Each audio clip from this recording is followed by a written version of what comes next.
विद्वान को कब मौन रहना चाहिए और कब बोलना चाहिए, क्योंकि शास्त्रों में कई जगह ये भी लिखा है कि विद्या को ऐसी जगह प्रकाशित नहीं करना चाहिए जहाँ पे उसका सम्मान ना हो। और कई विद्वान ऐसा कहते हैं कि मौन रहना भी पाप, मौन रहना भी गलत है, मौन रहना भी गलत है बोलते हैं। तो विद्वान को कब बोलना चाहिए और कब नहीं बोलना चाहिए, मेरा प्रश्न है स्वामी जी।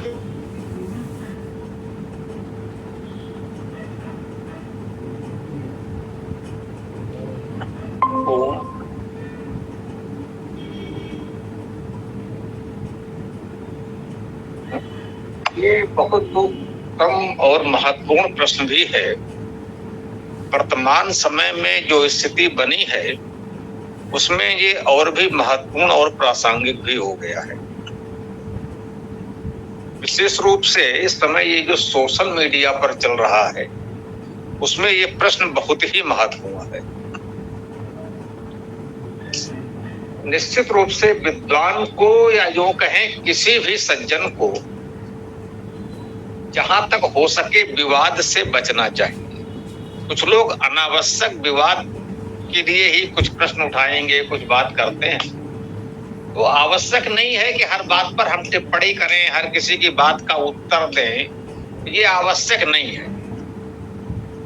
यदि कोई हमारी बात को गंभीरता से सुनना समझना चाहता है, यदि कोई जानने की इच्छा से कुछ पूछ रहा है तो अवश्य बताना चाहिए। निश्चित रूप से हमारा कर्तव्य है। यदि कोई कुछ जानना चाहता है, जानने की इच्छा से हमसे पूछ रहा है और यदि हम बता सकते हैं तो फिर बताना उचित है और आवश्यक भी है। ये हमारा कर्तव्य है कि हम बताएं यदि हम जानते हैं। परंतु प्रश्न करना, प्रश्न पूछना और प्रश्न उठाना ये अलग अलग बातें हैं। आप अच्छा से अच्छा कुछ भी कर रहे हैं, कह रहे हैं, उस पर प्रश्न उठाए तो फिर ये कैसे? अर्थात उसमें उन्हें कुछ जानना, सुनना, समझना नहीं है, केवल विवाद करना है। ऐसे स्थान पर मौन ही उचित है। अब एक दूसरा पक्ष आता है जो आपने कहा, कहीं कहीं कहा जाता है कि भाई मौन नहीं रहना चाहिए। उसके विषय में हमने कहा है कि सुनने का धैर्य और कहने का साहस दोनों होना चाहिए। ये बात ठीक है। यदि सामने वाले के विचार हमसे अलग भी हों, हमसे विपरीत भी हों, ये चर्चा कर रहे हैं तो उसकी बात को गंभीरता से सुन तो लीजिए। यदि वो वास्तव में कोई विचार रख रहा, उसका पक्ष हमसे अलग है तो सुन तो लीजिए। जैसे मान लीजिए जो भी हम लोगों की चर्चा के विषय हो जाते हैं, ईश्वर साकार है, निराकार है, मूर्त पूजा उचित है, अनुचित है, हवन कुंड कितना उपयोगी है, नहीं है, अद्वैत ठीक है या द्वैत या त्रैत ठीक है, ये सब निश्चित रूप से गंभीर चिंतन विचार के विषय हैं। पुनर्जन्म कर्मफल व्यवस्था भी इसमें आ सकती है कि भाई पुनर्जन्म में, पूर्व जन्म में कौन सी बातें प्रभावी होती हैं, इस जन्म में हमें पिछले जन्म की कौन कौन सी बातों का प्रभाव पड़ता है, नए जन्म में कौन सी बातें आएंगी या नहीं आएंगी। अब इसमें कोई ये भी प्रश्न कर सकता है पुनर्जन्म होगा भी या नहीं होगा। तो ऐसा नहीं कि हमारा जो भी पहले से निर्धारित पूर्वाग्रह पक्ष है उसके अलावा हम कोई बात सुने ही नहीं। कोई हमसे विपरीत बात कह रहा है, यदि वो एक सही तरीके से, तर्क संगत तरीके से अपनी बात रख रहा है तो हमें धैर्य से उसकी बात सुनना चाहिए। उसके पश्चात हमको भी उचित तर्क संगत तरीके से प्रामाणिकता के साथ अपनी बात कहनी चाहिए, अपना पक्ष रखना चाहिए। यहाँ तक तो बिल्कुल ठीक है। अब यदि किसी को तर्क संगत कोई बात सुननी ही नहीं है, उनका अपना पूर्वाग्रह है, केवल वही रटते रहना है, चिल्लाते रहना है, तो ठीक है भैया आप चिल्लाइए, हमें सुनना ही नहीं, हमें कोई उत्तर ही नहीं देना है। यहाँ पर मौन उचित है। अब एक बात आती है, यदि कोई व्यक्ति कुछ अनुचित कर रहा है, उसमें ये बात भी है, यदि कोई असत्य का प्रचार कर रहा है या कोई अपराध कर रहा है, समाज में कोई अपराध हो रहा है, कुछ लोग अनुचित कार्य कर रहे हैं, अपराध कर रहे हैं, तो फिर हमें उसका प्रतिरोध करना है, रोकना है, बोलना है या मौन रहना है। तो यहाँ पर ये देखना होगा कि भाई हमारे बोलने या न बोलने से प्रभाव कितना पड़ेगा। यदि ऐसा है कि भाई हम अपनी बात कहेंगे, हमारा एक सम्मान है, और कोई व्यक्ति कुछ अनुचित कर रहा है और हमारे कहने से सुधर सकता है, बात बन सकती है, तो निश्चित बोलना चाहिए। और जब लगे कि अब अपराधियों का झुंड है, वहां पर हमारे बोलने न बोलने से उन पर तो कोई प्रभाव नहीं पड़ेगा और हमारी हानि हो सकती है, वे हमें हानि पहुंचा सकते हैं। हमारे कुछ भी कहने से, कितनी भी अच्छी बात हम कहें, किसी को सुनना ही नहीं है, तो फिर मौन रख लेना ही उचित है। कहा पावस आवत देख के धरी कोकिलन मौन, अब तो दादुर बोली है हमें पूछिए कौन। जब वातावरण इतना बिगड़ा हो कि अच्छी बात कोई सुनने को तैयार ही ना हो, तो फिर वहां पर मौन रहना ही उचित है। अपनी ऊर्जा का संरक्षण करें, अपनी शक्ति को बचाएं, और जहां कुछ अच्छे लोग मिले वहां अपनी बात कहें। इसे आज ही कहा जाता है कि शासन सत्ता और हर प्रकार से पाखंड आडंबर बढ़ रहा है, तो अब अनावश्यक हमें केवल चिंता करते रहें, कोसते रहें, बोलते रहें तो क्या होगा। उनको टोकेंगे, वो नहीं सुनेंगे तो मत टोकिए, वो जो कर रहे हैं करने दीजिए। प्रयास करें कि हम लोग भी धीरे धीरे संगठित होकर इस स्थिति में आ जाएं कि हमारी बात का प्रभाव पड़ने लगे, तो अच्छी बात है। तो जहां बोलने की उपयोगिता है, लाभ है, तो वहां अवश्य बोलना चाहिए, और जहां बोलना हमारा व्यर्थ जाएगा और उल्टे हमें या और किसी सज्जन को हानि हो सकती है, वहां मौन रहना चाहिए। निष्कर्ष रूप में ऐसा समझ सकते हैं। जी स्वामी जी, धन्यवाद। एक और प्रसंग आता है महाभारत का, जहाँ पर युद्ध क्रीड़ा किए थे जब पांडव लोग और कौरव लोग, तो उस समय किसी ने विरोध नहीं किया, तो उसके लिए कहते हैं कि मौन क्यों रह गए उस समय। कई लोगों पर ऐसा आरोप लगाते हैं कि आपको उस समय बोलना था, जब चीरहरण हो रहा था या क्या कहते हैं दूध क्रीड़ा हो रही थी, तो जो लोग मौन रहे उनको आजकल के लोग पूछते हैं कि भाई आप लोग उस समय मौन क्यों रहे, उस समय आपको कुछ ना कुछ बोलना था।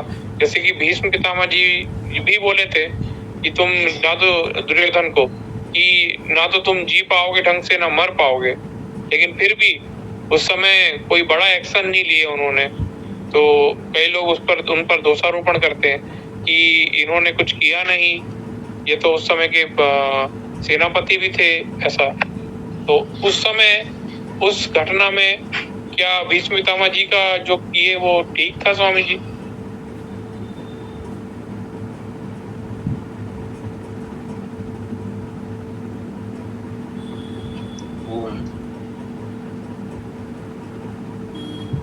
ये भी बहुत उत्तम, सार्थक और सामयिक प्रश्न है।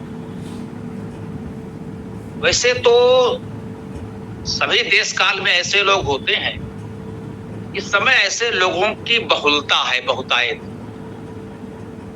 जो भीष्म पितामह की निंदा करते हैं।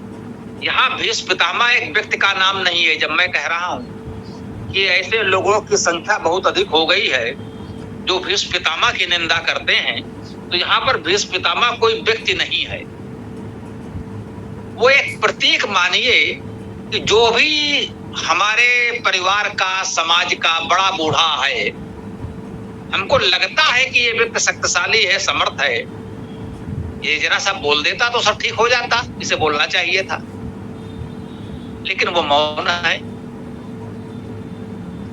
क्यों मौन है? जो आपका पिछला प्रश्न था, जो हमने कुछ कहने का प्रयास किया, ये दोनों को जोड़कर देखें तो बात कुछ समझ में आ सकती है। दो प्रकार के निर्णय होते हैं। एक है विधिक निर्णय, वैधानिक निर्णय, एक होता है नैतिक निर्णय या धर्म का निर्णय। यदि हम नैतिक दृष्टि से कहें, धर्म की दृष्टि से कहें, तो भीष्म को बोलना चाहिए था। भीष्म ही क्यों,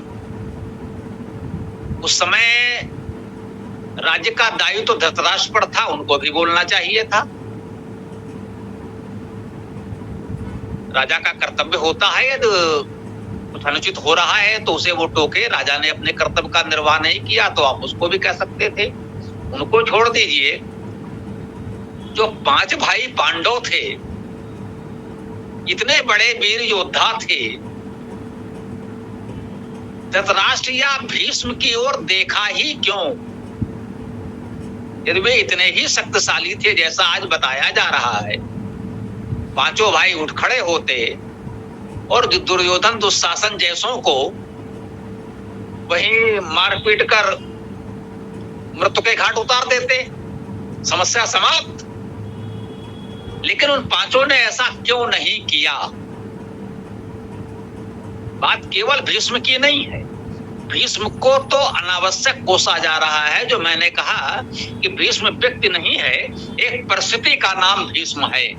ऐसी परिस्थितियां उत्पन्न हो जाती हैं जो हमारे परिवार के, समाज के बड़े बूढ़े किन कर्तव्य विमूढ़ या विवश होते हैं, उनको लग रहा मेरी कोई सुनेगा है नहीं। परिस्थितियां ऐसी हैं कि भीष्म की कोई नहीं सुनता। आज भी देखिए परिवार में भीष्म होते हैं, पितामह। भीष्म क्या है? पितामह हैं। हमारे परिवार में पितामह होते हैं। परिवार में बहुत कुछ ऐसा हो रहा होता है, उनको लगता है ठीक नहीं है, लेकिन बेचारे कुछ नहीं बोल पाते क्योंकि कोई सुनेगा नहीं। जो भीष्म की स्थिति हो जाती है, तब भी थी और आज भी होती है। पितामह बहुधा ऐसे ही विवश हो जाते हैं। परंतु उनका क्या कहेंगे जो महारथी, महाबली पांडव थे, उनको क्या कहेंगे आप? बाकी को तो छोड़ दीजिए, वो क्यों मौन थे? ये सारे के सारे लोग, चाहे पांचों पांडव थे, धृतराष्ट्र थे या भीष्म थे, ये सब विधिक निर्णय के आगे विवश थे। उस परिस्थिति को समझिए। जो विधि कहता है, विधि विधान कहता है, जिसे आज की भाषा में आप कानून कहते हैं, वो कहता है विधि के अनुसार, उस नियम के अनुसार दीप कीड़ा हुई, आपने दांव लगाया, आप हार गए, आप राज्य हार गए, ठीक है, वो आपके राजा हो गए। एक एक करके आप पांचों भाइयों को हार गए, आप पत्नी को हार गए। जब आप द्यूत में सब कुछ हार गए हैं तो अधिकार तो अब जीतने वाले का है, वो जो चाहे वो करे। तो वैधानिक रूप से उनको बोलने का नैतिक अधिकार नहीं बचा था। दुर्योधन यही कह रहा है कि भाई द्रौपदी अब कुलवधू नहीं है। भीष्म कहते हैं भाई कुलवधू को यहाँ इस तरह नहीं बुलाया जा सकता, ये राज दरबार के, इस राजसभा के नियमों के विपरीत है। कुलवधू की अवमानना नहीं की जा सकती। दुर्योधन कहता है कि वो कुलवधू नहीं है, मैंने उसे इस युद्ध में जीता है, वो दासी है और दासी को यहाँ उपस्थित किया जाए, कुलवधू को नहीं बुलाया जा सकता। दुर्योधन इस बात से सहमत है। यदि वो कुलवधू है, हमारी भाभी है, तो हम उसकी अवमानना नहीं कर सकते। कि उन्होंने कहा कि अब मैंने युद्ध में उसे जीत लिया है, अब वो मेरी दासी है और दासी को सेवा के लिए बुलाया जा सकता है। ये राजकीय नियमों के अनुरूप है। अब भीष्म मौन है, धृतराष्ट्र मौन है, युधिष्ठिर मौन है, धर्मराज कुछ नहीं कह पा रहे। तो ये देखिए वहां पर विधि विधान, जैसे आज की भाषा में कहें, ये संसद से कोई विधि विधान पारित हुआ है। समाज में ऐसा कुछ हो रहा है जो आपको लग रहा है तो ये अनुचित, आप क्या करेंगे? आप न्यायालय जाएंगे। न्यायाधीश क्या करेगा? वो जो विधि विधान संसद में पारित हुआ है, उस अधिनियम के अनुरूप निर्णय देगा कि भाई इस अधिनियम के अनुरूप ये कार्य उचित है या अनुचित, अनैतिक है, सब कुछ है। बहुत बार आपको दिखता होगा न्यायालय में कि भाई है तो ये ठीक नहीं, लेकिन न्यायालय क्या करे? वो विवश है। उसने कहा भाई ये, दूसरा पक्ष कहता भाई देखिए ये नियम है, इस अधिनियम के अंतर्गत ये कार्य है, आप इसको दंडित नहीं कर सकते, इस अधिनियम के अनुरूप ये ठीक है। तो अब न्यायाधीश क्या करे? वो अधिनियम के अनुरूप निर्णय देने के लिए बाध्य है। ऐसी परिस्थितियों में फिर बात जाती है संसद में और उस नियम में एक विधेयक आता है और अधिनियम में परिवर्तन किया जाता है। अब वही न्यायालय नए अधिनियम के अनुसार निर्णय देगा। तो नैतिक स्थिति, धर्म की स्थिति पहले भी वही थी और अब भी वही है, लेकिन उस समय अधिनियम के अनुसार निर्णय देना पड़ा। तो उस राज्यसभा में भी यही स्थिति थी। कि विधि विधान नियम के अनुरूप, अधिनियम के अनुरूप वो दूत में जीत चुके हैं। वो कह रहे हैं मेरी दासी है और मेरी इच्छा, दासी को सेवा के लिए आमंत्रित किया जा सकता है, कुलवधू को नहीं बुलाया जा सकता है। उस नियम के कारण सबके सब विवश हैं। उस समय की एक परंपरा और भी विचित्र थी। ये हो सकता है कुछ लोगों के ध्यान में ना हो, ये प्रश्न आता है कि धर्मराज युधिष्ठिर ने द्यूत क्रीड़ा में भाग क्यों लिया है, वो खेले ही क्यों, उन्होंने जुआ क्यों खेला, ना खेलते, धर्मराज थे वो तो। उस समय की एक विचित्र कुछ सामाजिक परंपराएं होती है ना, अभी वेद में नहीं मिलेगा, वेद में शास्त्र में मत खोजिएगा। कुछ तात्कालिक सामाजिक परंपराएं होती हैं, कुछ आज भी हैं, कहीं वेद में किसी शास्त्र में नहीं है लेकिन समाज में प्रचलन में है। आप क्या करेंगे, कुछ तो विधि विधान के अनुसार, कुछ समाज के प्रचलन के अनुसार। उस समय समाज में यह प्रचलन में था कि यदि कोई भी आपको युद्ध के लिए या द्यूत के लिए आमंत्रित करता है, चुनौती देता है, यदि मान लीजिए कोई युद्ध की चुनौती देता भीम को, तो वो यदि कहने नहीं भाई मुझे युद्ध नहीं करना, अभी मेरा मन नहीं है, मैं अभी तो विश्राम करूंगा, मैं क्यों युद्ध करूं, नहीं करता, तो एक क्षत्रिय मना नहीं कर सकता। यदि किसी क्षत्रिय को युद्ध की चुनौती दी जाए, युद्ध के लिए आमंत्रित किया जाए, तो उसे स्वीकार करना पड़ेगा। वही स्थिति द्यूत की थी। यदि किसी क्षत्रिय को विशेष रूप से राजा की ही बात हो रही है, जनसामान्य की बात जो भी, यदि द्यूत के लिए आमंत्रित किया जाए तो वो मना नहीं कर सकता। एक सामाजिक सम्मान वाली मना कर दिया, जो समाज अरे भाई ये तो चुनौती से भाग गए, चुनौती स्वीकार नहीं कर पाए, तो उनकी सारी जो धर्मराज की प्रतिष्ठा है वो जाती रही। तो इसे भी आप उस समय का एक पाखंड कह सकते हैं, समाज में प्रचलित एक अंधविश्वास पाखंड कह सकते हैं। तो इसका उन लोगों ने लाभ उठाया। उनका युद्ध में तो हम जीत नहीं पाएंगे, द्यूत के लिए आमंत्रित करो, उसमें मैं जीत सकता हूँ, शुक्र ने कहा। तो द्यूत के लिए आमंत्रित किया, युधिष्ठिर विवश थे, वे क्षत्रिय राजा हैं, मना कर नहीं सकते, द्यूत में उनको आना पड़ा। अब एक बार जब आरंभ हो गया तो फिर वो कहां जाकर अंत होगा, फिर वो तो कोई नहीं जानता, एक अलग विषय है। तो ये समझिएगा, कुछ वैधानिक परिस्थिति, कुछ सामाजिक परंपराएं, ऐसे कारणों से कभी कभी उसको लग तो रहा ये अनैतिक है, अधर्म है, परंतु इनके कारण वो विवश है, रोक नहीं पा रहा है, बोल नहीं पा रहा। इसको समझिएगा। ये मैंने कहा भीष्म पितामह एक प्रतीक है। आप इतिहास में सभी समय के लिए देखिएगा, स्वतंत्रता आंदोलन के दौर के समय भी बहुतों के विषय में ऐसी बातें तीनों पक्ष अपने अपने कहते रहते हैं कि भाई उनको इस समय ऐसा करना चाहिए था, उनको ऐसा करना चाहिए था, उन्होंने ऐसा क्यों नहीं किया, उन्होंने वैसा क्यों नहीं किया। तो भाई सब परिस्थितियों को देखते हुए भी हमारे प्रमुख लोगों को निर्णय लेने पड़ते हैं। वो उनकी व्यवस्था होती है, उनकी इच्छा नहीं होती है, कि हमें जानना मानना समझना चाहिए।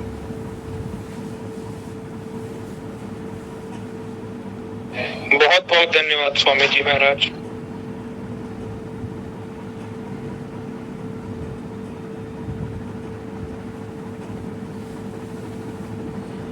जी, और किसी का कोई विचार प्रश्न हो तो रखें।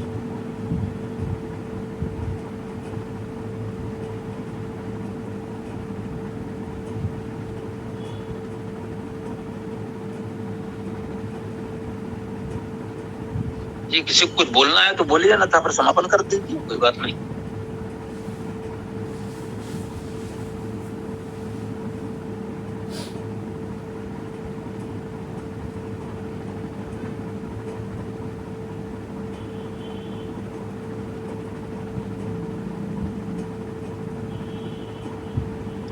जी ऐसा पुत्र जी, देखिए कोई प्रश्न नहीं है तो फिर समापन ही कर दें।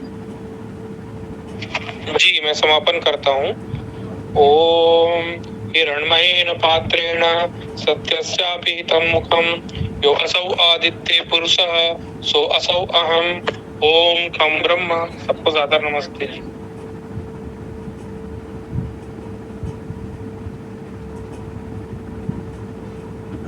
ओम। तो आज के सत्र को यहाँ विराम दें, कल हम लोग पुनः मिलते हैं। ओम नमस्ते। ओम खम ब्रह्म।